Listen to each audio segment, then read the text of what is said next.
Hi everyone, இன்னைக்கு நம்ம கார்த்திக் ரேவதியில் நம்ம ரேவதி ஒரு எலிக்குட்டி வேலை செய்கிறாங்க. அதனால அதிர்ச்சியும் அடைகிறாங்க. அது என்னன்றதை பார்க்கலாம். இந்த வீடியோ பிடிச்சிருந்தா லைக் பண்ணுங்கள், மறக்காமல் சப்ஸ்கிரைபும் பண்ணுங்கள். வாங்க வீடியோக்குள்ளே போகலாம். அதாவது பார்த்திங்கன்னா, நம்ம நேற்றுக்கு நம்ம பார்த்துட்டு இருந்தோம், தாலி பிரித்து கோக்குற ஃபங்க்ஷனை பற்றி டீப்பாக டிஸ்கஷன் பண்ணிகிட்டு இருந்தாங்க நம்மளோட சாமுண்டேஸ்வரி. அதுக்கு நம்ம ரேவதி ஒத்துக்க மாட்டாங்கன்னு நம்ம நினச்சிட்டு இருந்தோம். ஆனால் பட்டுன்னு ஒத்துக்கிட்டாங்க. ஏன்னா அவங்க சட்டுன்னு ஆஸ்திரேலியா போகணுன்ற ஒரே காரணத்துக்காக. அதுக்கப்புறமா நம்ம கார்த்திக் கிட்ட போய் சத்தியம் வாங்குறாங்க, நான் இதெல்லாம் ஒத்துக்கிட்டேன், ஸோ நீயும் எனக்கு ஏற்ற மாதிரி ஃபேவரிசமாக நடந்துக்கணும் அப்படின்ற மாதிரி. இதுக்கப்புறமா என்ன நடக்குதுன்னு பார்த்தீங்கன்னா, திடீர்னு ஒரு கால் வருது.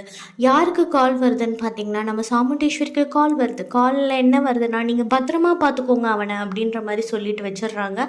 அப்புறமா அந்த ரேவதிக்கு லைட்டாக சந்தேகம் வருது. அவன் நான் எவனாக இருக்கும் அப்படின்ற மாதிரி சந்தேகத்தோடு என்ன பண்ணுறாங்கன்னா, அவங்க மம்மியை ஃபாலோ பண்ணி பின்னாடி போயிட்டே இருக்காங்க.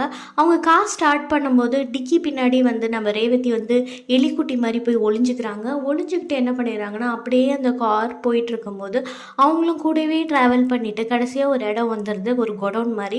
அங்கே நம்ம சாமு இறங்கிடுறாங்க. இறங்கின கையோட பார்த்திங்கன்னா, நம்ம ரேவதியும் அவங்க சட்டுன்னு உள்ளே போனதுக்கப்புறம் பொறுமையாக லைட்டாக எலிக்குட்டி மாதிரி திருப்பி காரை திறந்து இறங்கி வந்துடுறாங்க. வந்ததுக்கப்புறம் பார்த்திங்கன்னா, நேராக உள்ளே போகாமல் ஜன்னல் வழியாக என்ன நடக்குதுன்னு பார்க்கலான்னு பார்த்தாங்கன்னா, நம்ம மகேஷ் செல்லக்குட்டியை போட்டு அங்கே கட்டி போட்டு கும்மி அடிச்சிட்டு இருந்தாங்கல்ல, அதை பார்த்துடுறாங்க. அப்போ அவங்க மிரட்டிகிட்டு இருக்காங்க நம்ம சாமுண்டேஸ்வரி. இதுக்கு மேலே இவனை இன்னும் இப்போதைக்கு வெளில விடாதீங்க, போட்டு நல்லா விளாசுங்க அப்படின்னு சொல்லி டிமாண்ட் பண்ணால், அவங்க பார்த்தா நம்ம ரேவதிக்கு சம அதிர்ச்சி ஆகிடுது. இவ்வளோ நாள் நம்ம நினச்சிட்டு இருந்தோம் நம்ம ராஜா தான் இது எல்லாத்துக்கும் காரணம்னு நினச்சிட்டு, கடைசியில் it's every thing is mummy YouTube routers அப்படின்ற மாதிரி நினச்சிட்டு அதுக்கப்புறமா என்ன பண்ணிடுறாங்கன்னா, அப்படியே சோகமாக வீட்டுக்கு வந்துடுறாங்க.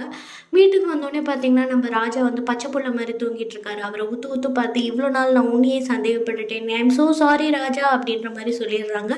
இதுக்கப்புறமா என்ன நடக்கப்போகுது, எதா நடக்கப்போகுது, காதல் மலரப்போதா மலராதான்றதை நம்ம அப்கமிங் எபிசோடில் பார்க்கலாம். இந்த வீடியோ பிடிச்சிருந்தா தயவு செய்து லைக் பண்ணி கொஞ்சம் சப்ஸ்கிரைப் பண்ணுங்க. தேங்க்யூ ஃபார் வாட்சிங்.